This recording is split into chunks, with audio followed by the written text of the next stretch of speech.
All right, welcome to another episode of the Couch Bros podcast. AFC, NFC championship weekend. That's primarily going to be the majority of the episodes today. We might touch on the NBA. And when I mean touch on the NBA, I mean just talk shit about the fucking Nets, the disaster that they look like, bro. Like, God, bro. And I'm not even going to blame this on the Nets, bro. I'm blaming this on Kyrie.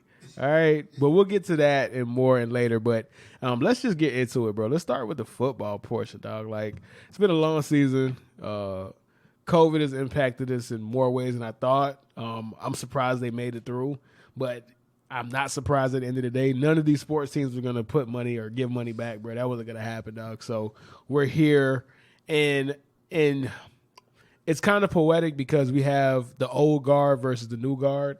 I know we were talking about that, Rod. You got Tom Brady, the GOAT. You got Aaron Rodgers, some people's GOATs. You got 25-year-old and 24-year-old Josh Allen and Patrick Mahomes, somebody who could be the GOAT and somebody who has GOAT talent, all in the championship weekend, bro. So I just find it really, really interesting. And I'm going to have a conversation about something, too, in regards to the rookie QB scale. Like how teams always say, oh, you need to give your best chances to get a quarterback on a rookie deal. But I'll get to that a little bit later. Let's actually stick to the games, bro. So last week, my boy Josh got in my ass because he was like, y'all picked the fucking Rams and Jared Goff over Aaron Rodgers. I'm sorry, Josh. I don't know, bro. I probably was drunk. I didn't really want to fucking do anything, bro. Like, I had to be on some acid or something, dog. Like, it was one of the worst picks of my entire life, dog. Like, it was literally the first drive. I was like, oh, what were we thinking? That wasn't smart. It wasn't smart at all. Like, we don't even deserve to have a sports podcast saying dumb shit like that, bro. Yeah, picking the Rams definitely wasn't one of my proudest moments. But, obviously Aaron Rodgers, the great quarterback that he is, the Packers, the great team that they are, they reminded us, those of us who doubted them, that they are a championship contender and the Rams weren't. And to your point, Herb, this championship weekend is one of the more fascinating weekends of football. Because we're getting, I can't remember the last championship weekend that just had this much firepower on both sides of the championship total. Like, we have Tom Brady and Aaron Rodgers, 2 40 touchdown passers, which I don't even think we've ever had that in the championship game. 2 40 touchdown passers playing off against each other. And then you have 2 young guys, 2 MVP level guys in Mahomes, in Josh Allen, and they get to face off with 2 of the top offenses in football. And I guess what? We're gonna start with the Bucs and Packers. Yeah, we'll start with Bucs and Packers. And everybody knows the first time these two teams met, the Packers went up 10 and then they never scored another point. They lost 38-10. And that was just one of those, that was the one anomaly, the outlier game for them was against the Bucs. And it was a strange game, but now, the Packers get a round 2. And I think this time around, they're definitely going to play a lot better than they did against the Bucs. And I got to say, man, with the way the Packers have played, in particular, the balance that they have on offense. Aaron Jones was an 1,100-yard rusher. He had 11 touchdowns. I can't remember the last time Aaron Rodgers had a running back to back him up like this. And I think that, and granted, the Bucs have the number 1 rush defense in football. They 80 yards a game. So, that is telling. So that tells me that this is going to be a game where Aaron Rodgers is going to have to be spectacular. And in a season where he has thrown for 70% completion, he's thrown 48 touchdowns, he's thrown 5 interceptions, and 8.2 yards per attempt. He's been nothing short of spectacular this season. And I expect him to do that against a Bucs pass defense. That while has its moments, they're only the 21st ranked pass defense in the league. Like, you can throw on that secondary. So it's going to be definitely an interesting matchup. Well, what I would like to say is I didn't know there were so many injuries on the Rams defense. I don't know, but apparently Aaron Donald was hurt with the ribs. one of their linebackers was out, and someone in. Well, Gerson, that's all the more reason why we look foolish even doing that. Because No, but I didn't know. Aaron Donald got hurt in the wild card game, bro. Like Aaron Donald got hurt in the wild card game. Jared Goff came into the playoffs with a thumb injury, bro. So it's like it was even more disrespect. We tried Aaron Rodgers like he was freaking Dwayne Haskins or something, dog. Like we really tried one of the ghosts of his generation, dog. And yeah, bro. Like it was foolish. It was dumb. I just didn't really understand how dominant the Packers have been, which, I mean, they are, bro. What are they, number 2 offense in the entire league or number 1? Number 1 offense, like scoring offense, bro. So it's 31 points a game, 32 points a game, but that's 31.8. That's 32. Like, you feel me? So they just can blitz you in so many different ways. And we have to take credence and we have to take acknowledgement that sometimes even when the best players, their potential is only going to get better when they have more reps in a system. You feel me? A lot of people were saying that, quote unquote, Matt LaFleur and Aaron Rodgers had butt heads and wouldn't see eye to eye, and Aaron Rodgers wasn't as aggressive as he was last year, even though he had 28 touchdowns and only 2 interceptions. Like, you feel me? People felt like he held the ball. People felt like he might have lost a little bit of to his game. No, he had to understand the system, and he got better in it. And now you're seeing him execute a system that he has full grasp of at the highest level.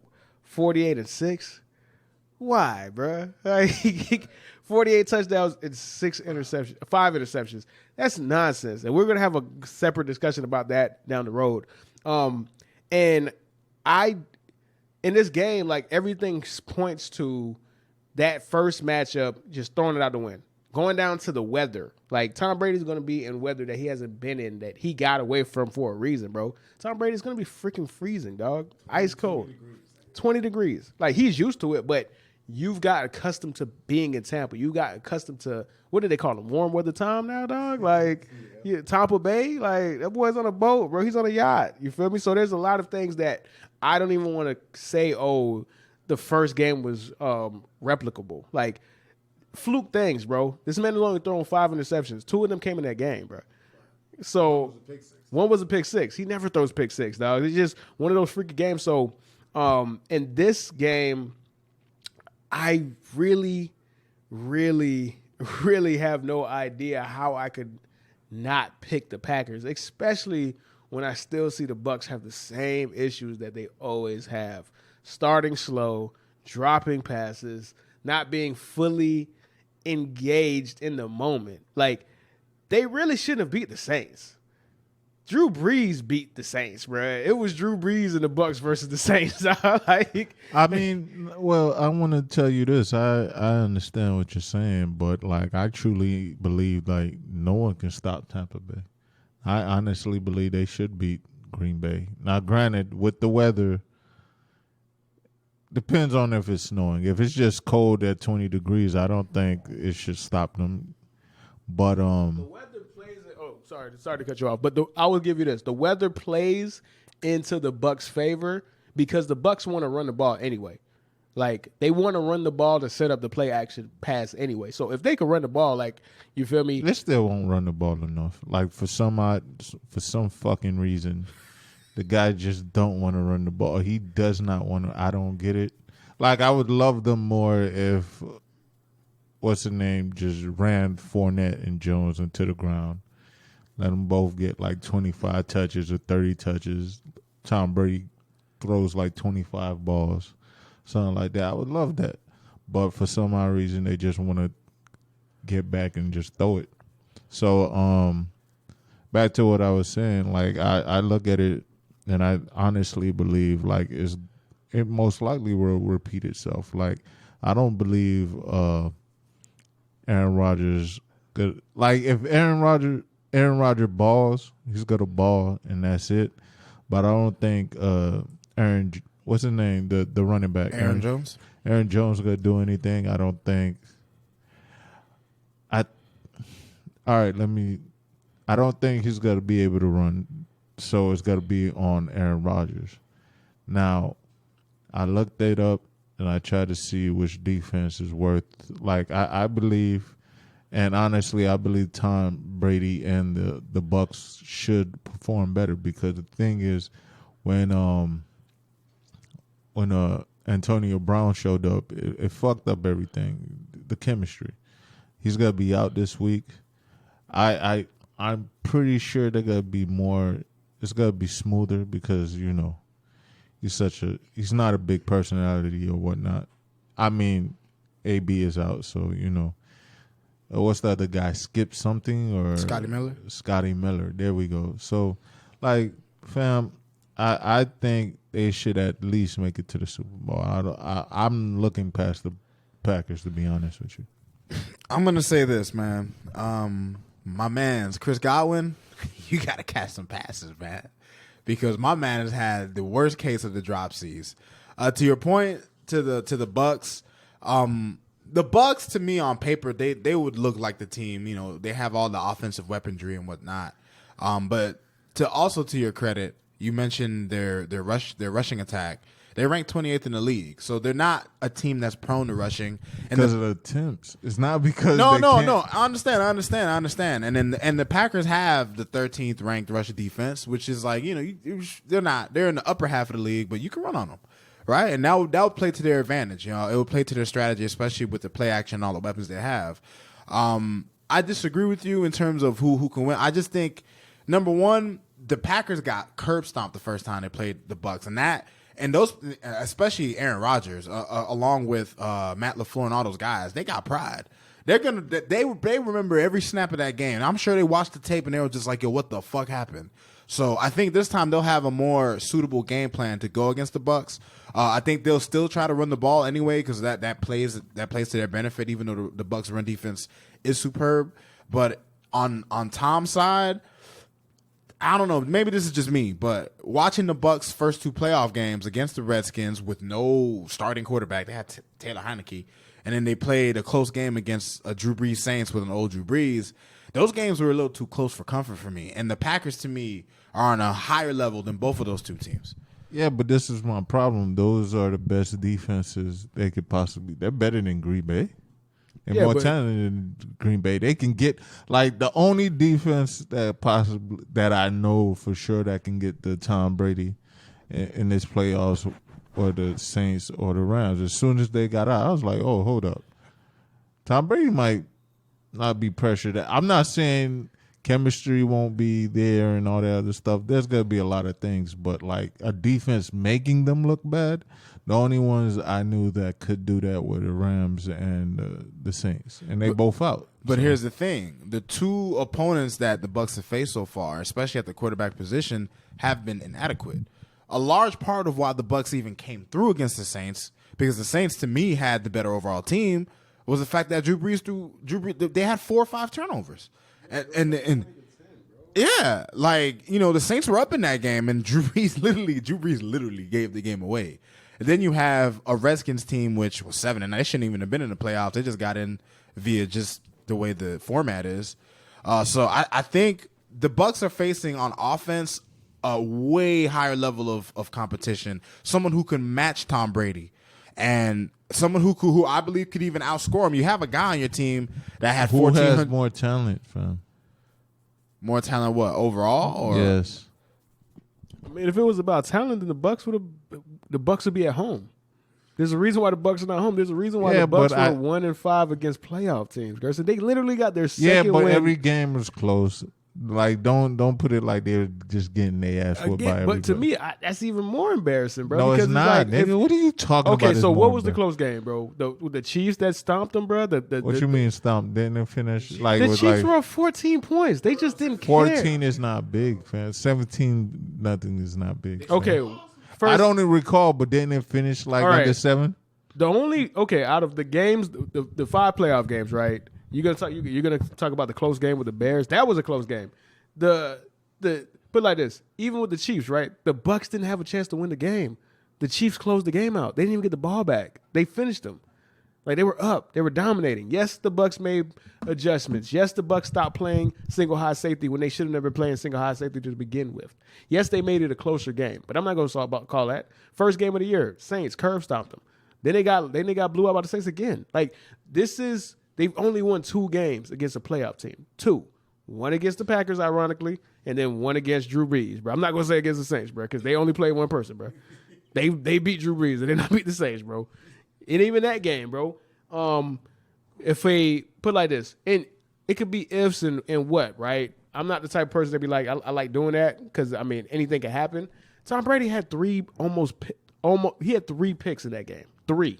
One hit the ground. One, the guy forgot to put his foot down, bro. And another one could have been a fucking pick 6, dog. So it's not like Tom Brady was super sharp in the game against the Saints either. He just didn't pay for it the way that Drew Brees and his lack of arm strength had to pay for his mistakes. Now, again, I say all of that to say the Bucs could win the game. I won't be surprised at the Bucs. I would not be surprised at the Bucs because the Bucs could turn it on. But I haven't seen the Bucs turn it on enough against a good team to make me feel comfortable.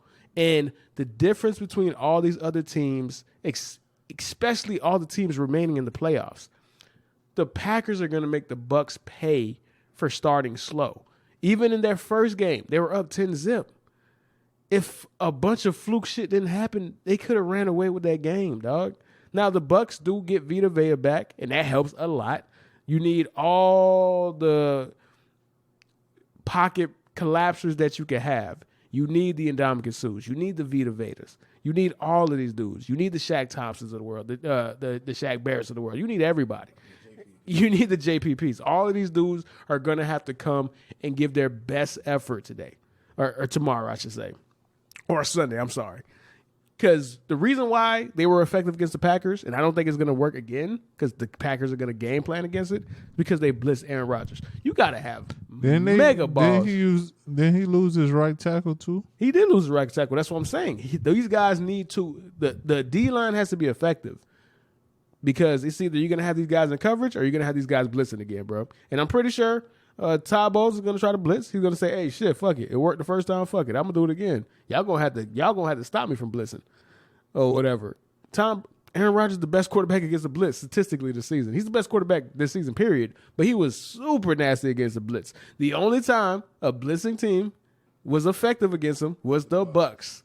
So, something has to give, bro. Like, nah, you're right, Herb. I mean, that's just part of what makes this such an intriguing, enticing matchup, bro, is because we have the history of this season of them facing off.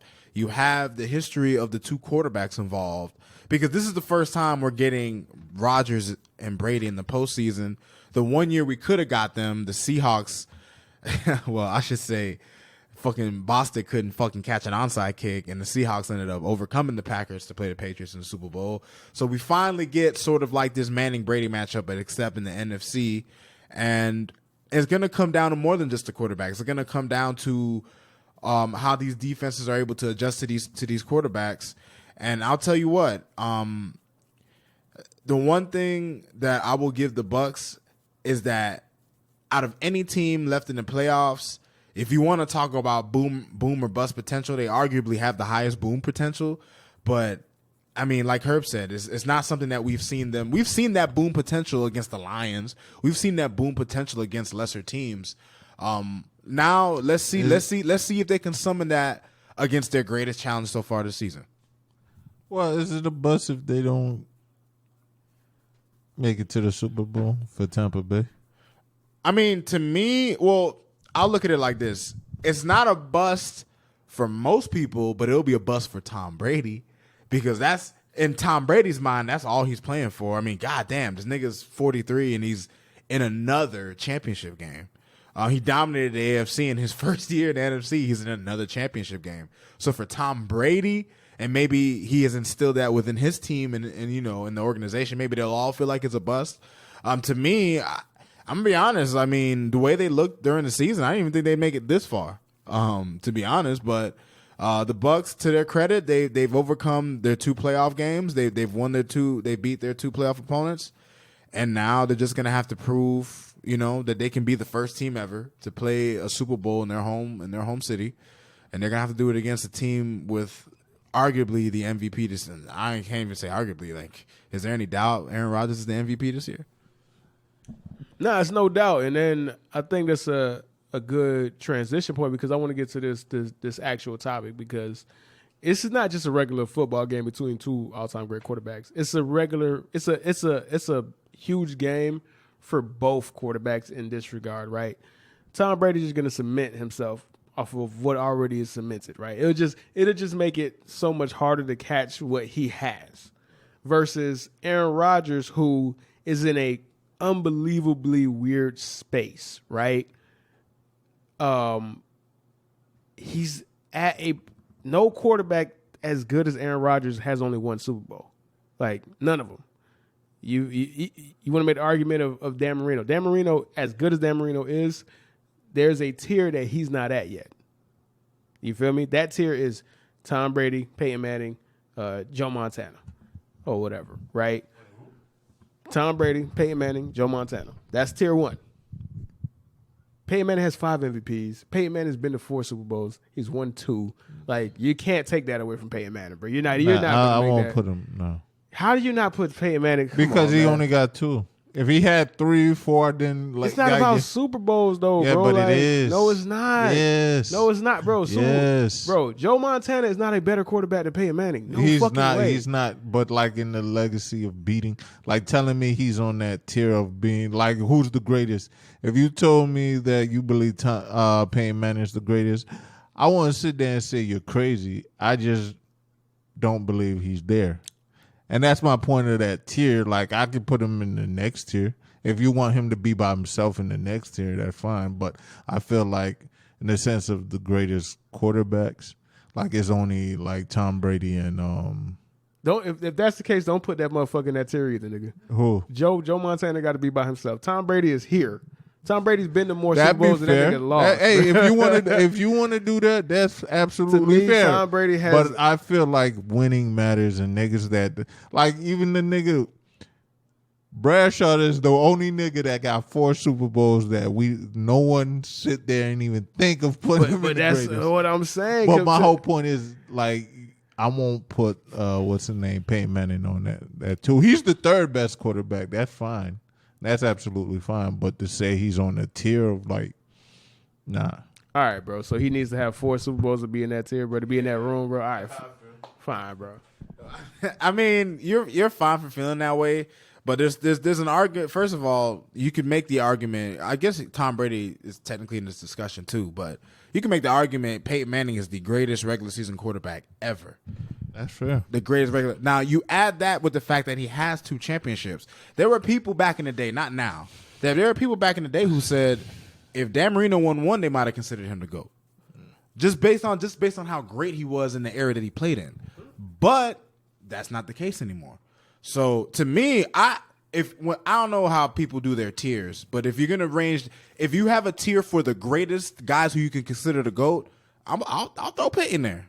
I don't have a problem with Peyton there. If you disagree with that, I'm not going to argue with you because you have your opinion. I mean, I'm not going to change your mind on that.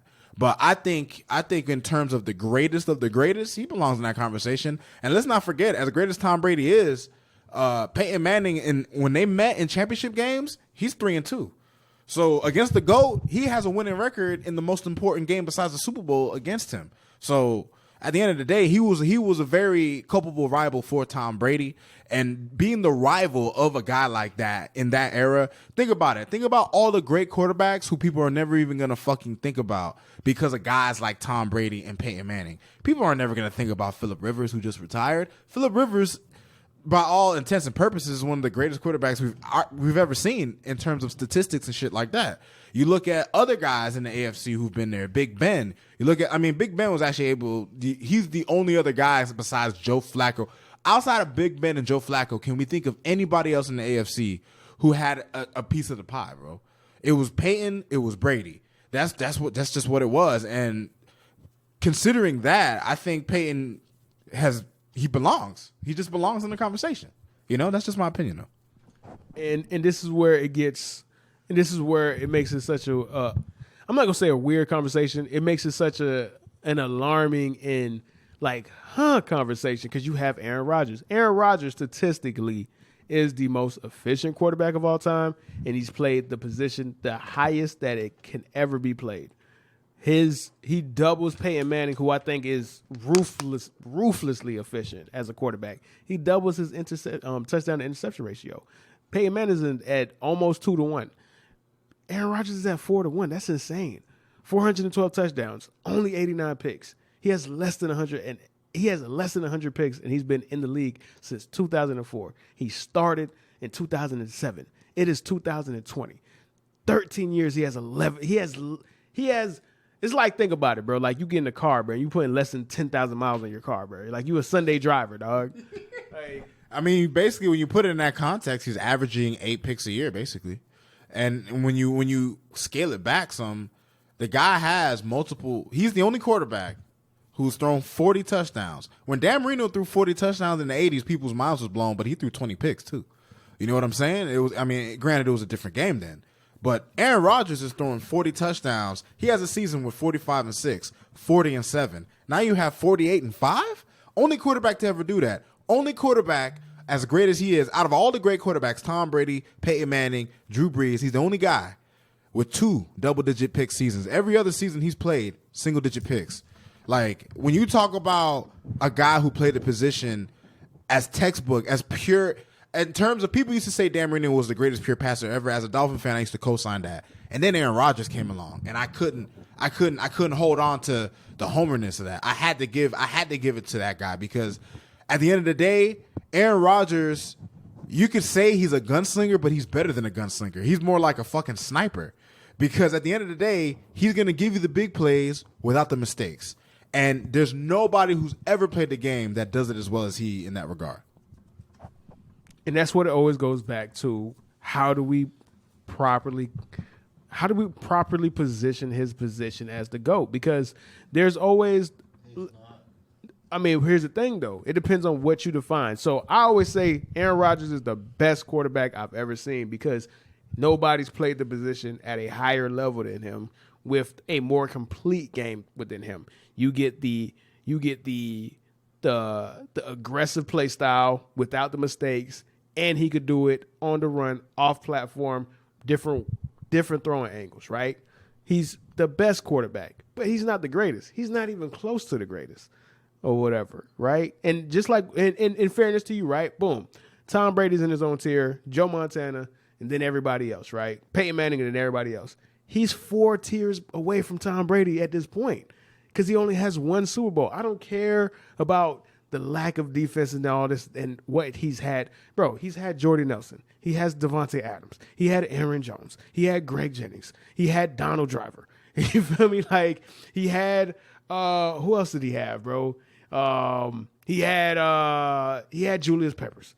He had Clay Matthews in his prime. Like, he has Brian Bulaga. He has David Bakhtiari. Like, this idea that the Ted Thompson ruined his career and didn't get him help, nonsense. This dude had Charles Wilson. He had Charles Woodson. Like, he's played with great players. Has his defense always been in the top 10? No. Has it always been in the bottom half? Like, who would you rather be? The team that Aaron Rodgers had, or the team that fucking Matthew Stafford had to put out or had to be on half of these fucking years, dog? Like, don't. You don't have to make his team and what he's played with worse than what it really was for the past 13 years to say, hey, this is why he only has 1 Super Bowl. This is why this is his first time hosting an NFC championship. Aaron Rodgers, how is that possible? How is this the first year that you're hosting an NFC championship game, a championship game, your conference championship game? And I'm supposed to say that you're the greatest of all time? That doesn't make any sense. It can't add up. But your statistical profile is by far the best that's ever been, dog. So let me ask you both this.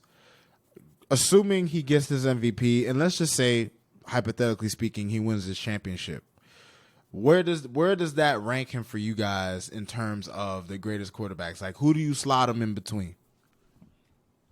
He's going to be number 2, because the thing is, like, trust me, to me, Peyton Manning is the second greatest quarterback of all time, but there's no argument for Peyton Manning other than Peyton Manning's been to the Super Bowl more times than you. And to me, that's not a good enough reason to have him over Aaron Rodgers just because you've been to more Super Bowls than him. Like, He has the same amount of Super Bowls as you, and he's way better at playing the position, talent-wise, arm talent-wise, athleticism, and efficiency. So he'd be square at number 2. Like, listen, I get the Joe Montana thing. 4 Super Bowls, 4 for 4. Went to the Chiefs, took the Chiefs to the playoffs. Like, I get it. I understand it. But I can't watch Aaron Rodgers play as dominant as he's been and not have him in his number 2. But he's nowhere close to Tom Brady. Like, and we're going to put it into this discussion right now. Because you're better than somebody doesn't mean you're greater than somebody. I don't want to make those same arguments. Aaron Rodgers is the best quarterback of all time. That doesn't mean shit to me.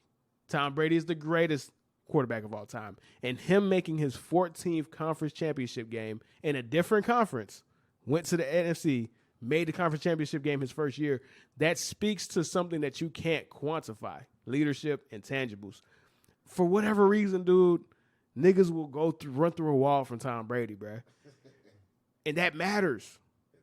That matters. That plays a part where you can see his team, pretty much the same team that he had last year, go 11-5. It's not about the talent. It's about, like I told you, football is a consequence of decisions. Yeah, you could throw the ball farther than me. Yeah, you could get out of the pocket and make an incredible throw, right? But was it necessary in that moment? Was it the right play? Me taking a 10-yard check down, throwing it in perfect rhythm, keeping the chains moving, that's another crack at scoring the football. You feel me? Me knowing my defense might not be as great, let me be methodical. Let me keep them off the field. Is it okay to have a 2-play 80-yard drive? Cool. What about a 10-play 80-yard drive? Just zaps the fucking air out of the team. When they can't stop you, you convert third down after third down after third down. That breaks the team mentally. That comes in play. Your aura, your mystique. You're in the Super Bowl, and there's a wide receiver on another team. You're up 20 points, and the wide receiver says, yeah, I don't know, man. That's still Tom Brady. And then you come back in that same Super Bowl, bro. Like that right there, when he won that Super Bowl against the Falcons, it cemented everything. There's nothing to argue about, bro. You're so good. You are so that nigga that there's somebody who's up 20 points and they still don't feel comfortable, bro. And they were right to not feel comfortable, dog. You can't quantify that. That's not about arm talent. It's something that is just innate in Tom Brady, which makes him the greatest. To the debate about these quarterbacks, and Gerson, I'm going to ask you your opinion about this too. But if we were to quantify these guys, if we were to label these guys, you could say that Aaron Rodgers is the most spectacular quarterback to watch. Just in terms, like, I don't think I've seen a guy make more amazing throws than that nigga, bro. And in Tom Brady's case, you can say Tom Brady is the most surgical, methodical quarterback we've ever seen. Because at the end of the day, there are guys who check the ball down and shit, but they check the ball down because they don't know what they're looking at. When Tom Brady checks the ball down, you know there's a method to the madness. You know that, you know what he wanted wasn't open.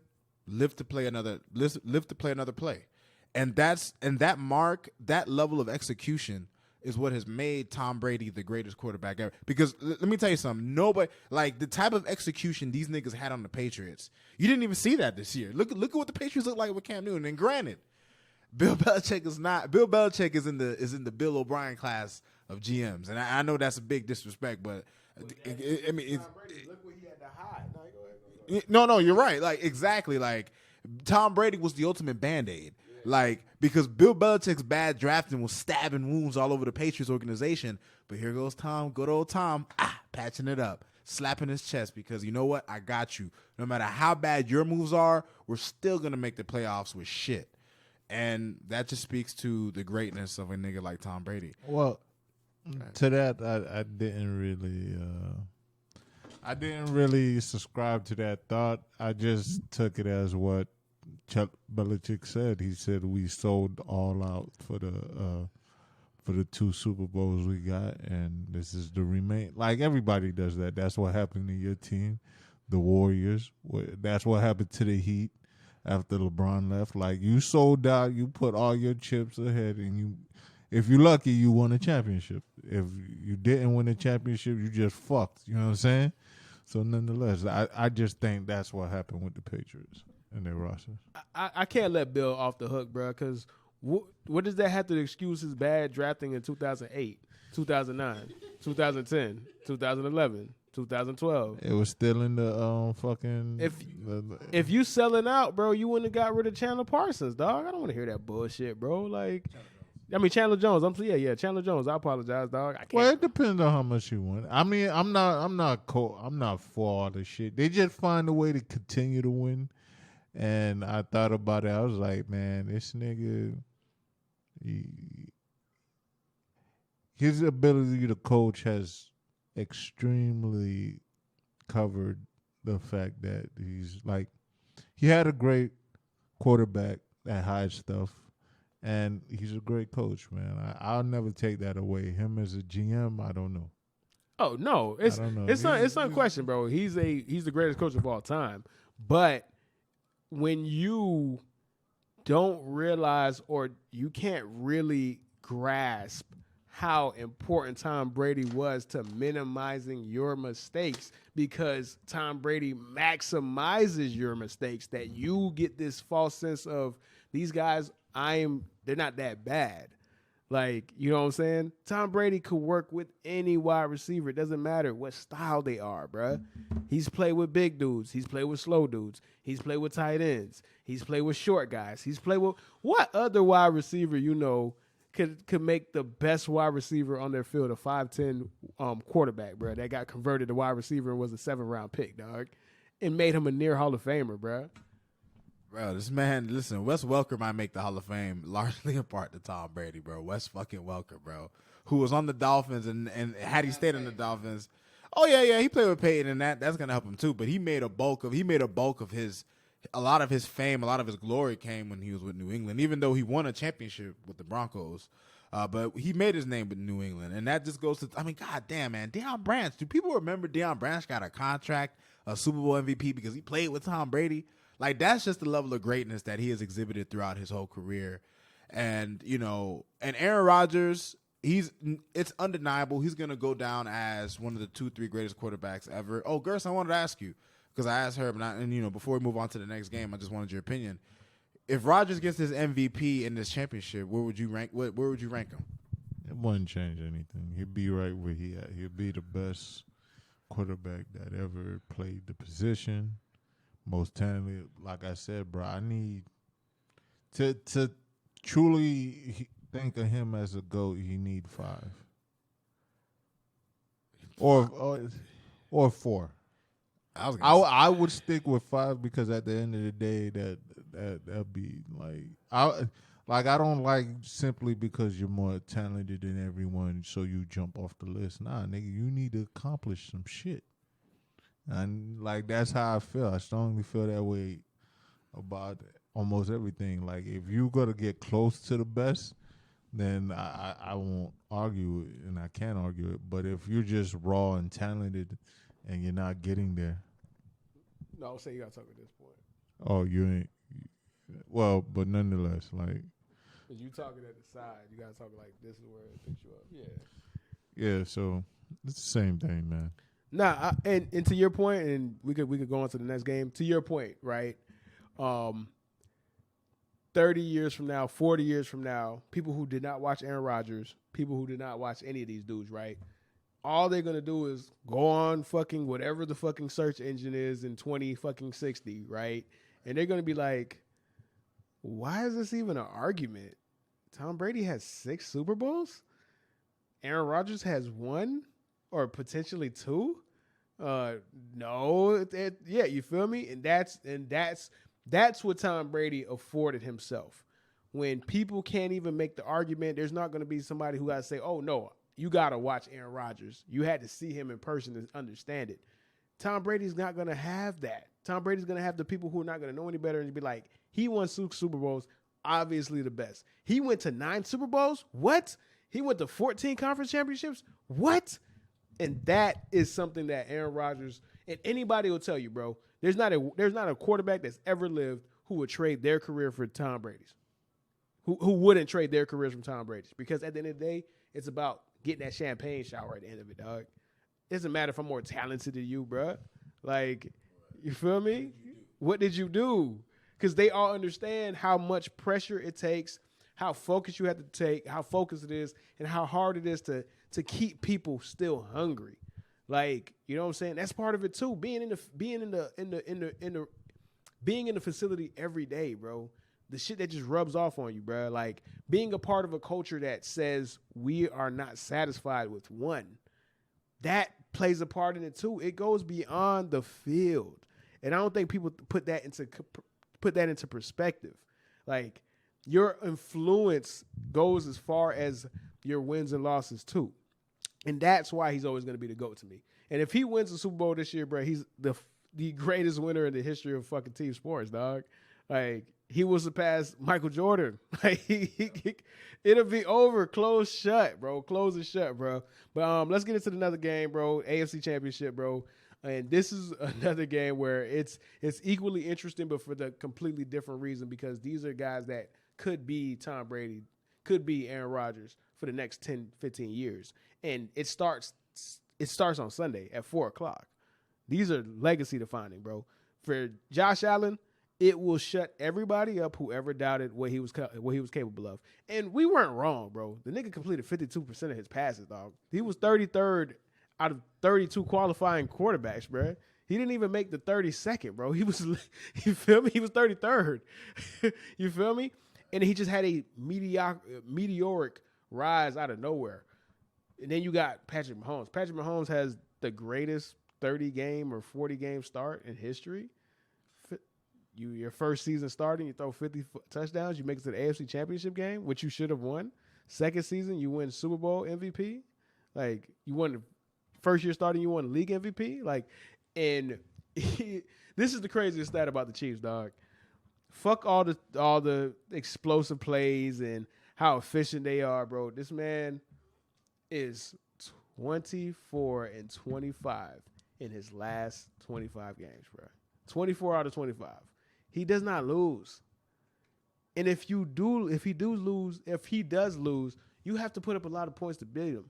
He averages 31 points in losses. That's his average. His team puts up 32 points a game in the games that he loses. Like, he could be undefeated if his defense was better his first year, dog. Like, as crazy as that sounds, dog. I mean, in terms of, like, you know, we've just got done speaking about the old guard, as we referred to him earlier, the greats that have given so much to us over these last 2 decades. And now we're getting to see the beginning. Well, we're seeing the beginning of Josh Allen's chapter, and we're seeing the continuation of Mahomes. And it's awesome that 2 great young quarterbacks are on a collision course, because this AFC Championship will affect both of their legacies greatly, in my opinion, because you have the Chiefs, you have Mahomes, who are trying to be the first team to repeat a championship since the Patriots did it in 2003, 2004. Repeating in football is just a super rare thing. Even as great as the Patriots have been, Tom Brady has 6 Super Bowls, but he only has 1 repeat, which just speaks volumes of just how hard it is to win the Super Bowl year after year. Can Mahomes, Andy Reid, and the Chiefs get to that point? And the team that's in their way is a viable opponent. I mean, when you look at the numbers, the Bills were the second best scoring team in football, only behind the Packers. The Chiefs ranked 6th, but, you know, I mean, at the end of the day, they had the number 1 passing offense in yards. The Bills, the 3rd best passing offense. So we're getting 2 offensive juggernauts. And in terms of how I view the game itself, in terms of how I view how it's going to go, and maybe it's easy to say this, but it's hard for me to see it going any other way when you consider that both defenses aren't bad, but they're middling defenses. So I'm expecting this game to be a high-scoring game. And the question of this game, and that needs to be answered, is, can Josh Allen put up that 37 points, that 40 points? Bro, it's going to take at least 35 points to beat the Chiefs, especially in Kansas City.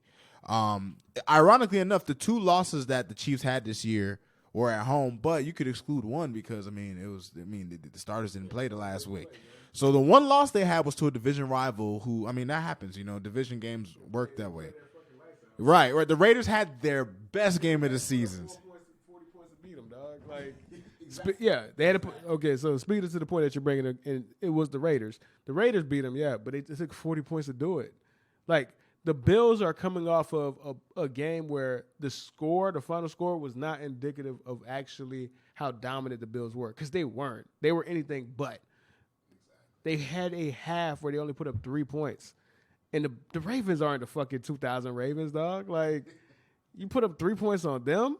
And if you saw, I think in that game, the wind was a factor. Obviously, Buffalo is still pretty fucking windy. But, dude, Josh Allen was missing people by a mile. Stephon Diggs had 2 or 3 yards on Marlon Humphrey. You feel me? Threw it over his head, 15 yards, dog. You can't. This is why I love football, because you have to take advantage of every opportunity that's presented to you, dog. That's the difference between a win and a loss. You can't do that with the fucking Chiefs.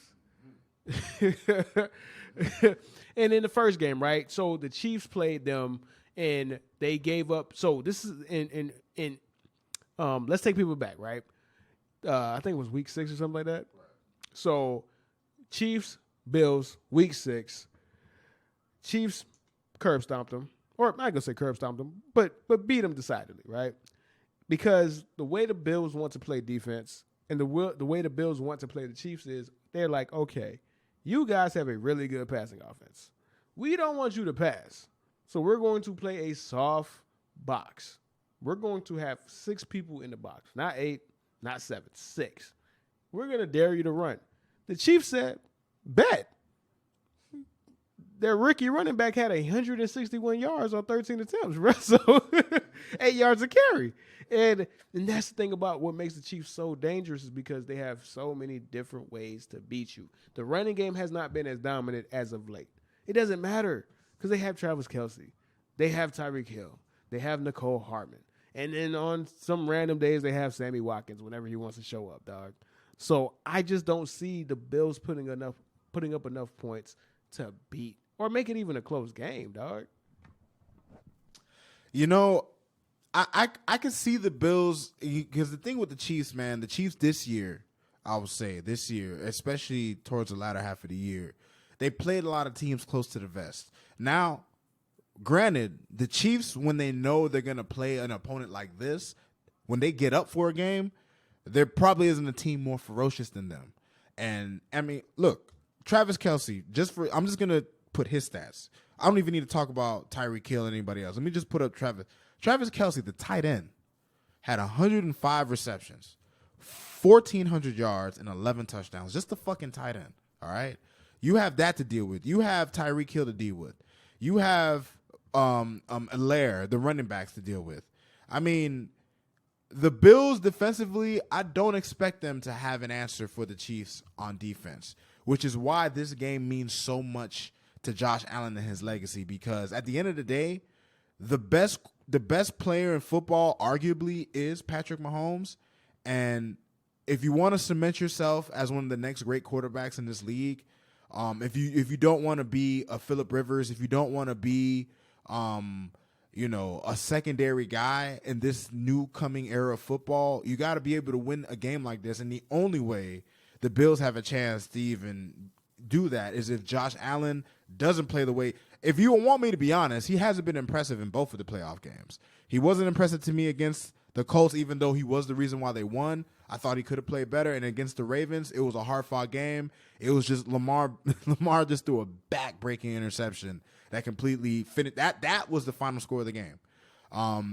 This time around, Josh Allen is going to have to play absolutely the best game of his career if he wants a chance to bring the Bills back to a Super Bowl place they haven't been to since the early 90s. If you ask me who's going to win the game, I'm going to go with the Chiefs. I have all the faith in the Chiefs. The Chiefs have shown us already they're the reigning champions. So I have to see the reigning championships lose that title. I have to see Mayweather fall before I believe he's going to take that L. And right now, Pat Mahomes is boxing at an unbelievable level, man, along with the Chiefs and their offense. And even though the Bills' defense can be opportunistic, they can be very good situationally, the Chiefs are not a team that's going to leave a lot of opportunities for you to take advantage of, and that only puts more pressure on Josh Allen, Sean McDermott, and the Bills offense. All right, so this is one point that we do have to bring up, right? Last year, and this is literally the only hope that the Bills have, in my opinion. Last year, there was a bad game from Patrick Mahomes, right? And it was the game that, remember where he had the knee injury when his knee popped out? Yeah. And it just, once in a chance that it literally popped in the right place, so he didn't have no ligament damage, right? But he was hobbled. And that was the first game where he scored under 21 points. I think they lost 14-17 to the Colts that year, if I'm not mistaken. Or it was 17-21. The Colts won, right? And that was the first time that in his career he put up less than 20 points as a full-time starter. That is the only way you're beating him. Because he does have turf toe. Like, regardless of him coming out of concussion protocol, he has turf toe. He hurt his toe too. Right. Or whatever. And taking his mobility away is literally crucial to their success, because what makes him so dangerous is all the stuff he does off platform and off schedule. That's how he kills you, because somebody's going to get open and he's going to find that open person 9 times out of 10. And that's why he breaks your back. Think about it, bro. Then they convert against the Dolphins. Third and 30 or second and 30. Yeah. They converted it, bro. Kept the drive going. Kept the fucking drive going after losing a bunch of yards and being 3rd and 30 or 2nd and 30, dog. Like, and that's the type of shit that you need. So to me, they need to make sure. And speaking of the Raiders, right? The reason why the Raiders were successful, and how successful can you really be when you still put up 35 points and you had a successful game plan against them? The Raiders played all spy. Everybody spied. Anybody on the line, they were 7 spies, bro. Right. They literally waited till he broke the pocket and they said, "Okay, bum," and rushed at him. You feel me? That's the only way that the Bills can win this game, is that they take advantage. If he's hurt, if he's fully healthy, I don't see nothing, bro. I'm sorry, bro. I'm sorry, dog.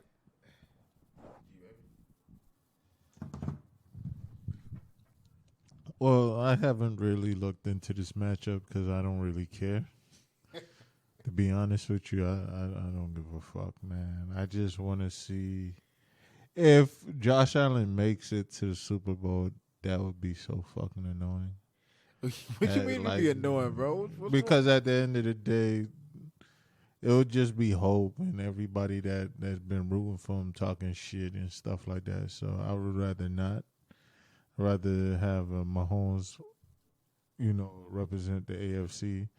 And honestly, Tom Brady, like that's the matchup I'm waiting to see. Like, I think of if Aaron Rodgers is the one that, like, either way, bro, the Super Bowl got to be entertaining, period, bro. No matter who wins at this point. Every team deserve to be here. So I don't, like I said, the only matchup I really want to watch this weekend is the Bucks and the Green Bay. I don't really care about that. Whoever wins. I would put my money on the Chiefs. I want to put it on the Bills, even though I can't deny there's a possibility they might win. But more, I put my money on the Chiefs. The only way, in my opinion, outside of Mahomes being hobbled, the Bills win. And I won't say like the only way, but it's like the most likely way they would win. Mahomes, and this is asking a lot, right? Because Mahomes had 6 interceptions and 3 of them came in against the Dolphins. So half of his picks came in one game out of all the other games he played. But they're going to the Chiefs are going to have one of those games where they fumble the ball, Pat Mahomes throws some bad picks, and the Bills are just going to have to take advantage of that. And the Chiefs aren't a team that really gives that shit up like that, which is why I don't really see that happening. But if it becomes one of those weird football games where the Chiefs are just coughing the ball up, because football is one of the craziest sports you could ever watch. I watched Tim Tebow win the playoff game on an 80-yard touchdown pass. So anything can happen in football, bro. But I mean, for the Bills to win, there's going to be a very specific set of situations, a very specific set of circumstances that'll probably lead to their victory. Whereas with the Chiefs, I'm pretty confident that I don't agree. But the only reason I would say I don't agree is because, like, I honestly would not be shocked if as much as I hate to say it, he has been a pretty good quarterback. Like, Josh Allen has been fucking awesome. So it doesn't have to be all the fuck ups or all that. It could just be simply, I didn't score on this drive. They did. Like, it could be that. They could just be outplayed by the Bills. Clearly, like, it can be 35-40 or something like that. It could be like they have everything they need to win this game. It's just if they're going to win it. That's why I don't really care. Like, it's really close. I mean, of course you would bet on Mahomes, bro, but everything is pretty equal, dog. To me, I mean, it's not equal at all, bro. Like, it's really not, bro. Like, they have two Hall of Famers. They have a Hall of Fame tight end. They have a Hall of Fame tight end wide receiver, Tyreek Hill. They have the much better quarterback, in my opinion. Like, bro, this nigga's 38-6 as a starter, bro. Like, this nigga does not lose, bro. Like, they have everything better than the Chiefs do, down to the defense. Maybe you could say that the Bills have one or two better corners, bro. Like, but that's it. Like, that's it. If they win, it's because football happened, bro. It's not because it's a close matchup. It's not because they're equal in talent, and they're clearly not equal in coaching staffs, bro. As far as bro, they literally put up 33 points against an okay defense, bro. Like, they put up 10 points the whole game. Lamar Jackson spotted them 7. Like, you can't do that against the Chiefs, bro. The Chiefs are too efficient. The Chiefs are too brutal and ruthless. Like, in the games where they played good teams, bro, I think Patrick Mahomes was 12-1, or 12-2 or something like that, in or playoff teams, because the Dolphins. So that skewed. That actually skewed it. So 12-1 in touchdowns, interceptions, undefeated, much higher passer rating. It's like, bro, these niggas are the Warriors, dog. Like, they just didn't get up for a lot of these games, bro. They still won them. So if listen. And I could be wrong, bro. Like, we're wrong all the fucking time. The Bills could come out and kick their ass, dog. But it's going to be because of football. Tim Tebow beat the Steelers, bro, because of football. The 2009 Seahawks or 2010 Seahawks beat the reigning, defending New Orleans Saints in Seattle because of football, bro. The team that just won a championship the year before beat them at home because of football, bro. And that could happen too. All right. So before we leave, I want to go ahead and get to this discussion because I think this shit is getting overblown. And what I mean by overblown and what I'm referencing is the idea that you want to have a quarterback on a rookie deal so you can build around him, right? And all this and that. It's true. But you also want to know why it works. And it only works if the QB is good to begin with. The Cowboys went 13-3. Why? Because Dak Prescott is a good quarterback. What happened to the Giants with Daniel Jones? What happened to the Redskins with Dwayne Haskins? They were rookie deals. They could put a whole team around them. It didn't work because the quarterbacks suck. It worked with Russell Wilson, and that started with Russell Wilson. You want to know why? Because Russell Wilson is going to be a Hall of Famer. That's why it worked, because he was a good quarterback. Jared Goff, say what you want about Jared Goff. He sucks, but he's adequate enough. He was good enough to get $136 million, bro. You feel me? Like, so this idea, which is crazy to me, Carson Wentz actually might be the one that's breaking my mold, bro, because he sucks, bro. But he was good enough to be an MVP when he did it, when he was on a rookie deal, bro. He was good enough to be league MVP. It only works if your quarterback is good, dog. It doesn't work if you just have a rookie quarterback. The only time I can say it worked because you had a rookie quarterback is 2017, and it was the Jags. When the Jags just went for it, dog. Calais Campbell, Jalen Ramsey, who they drafted. They got lucky in the draft. The other cornerback, I can't even remember his name, A.J. Boye.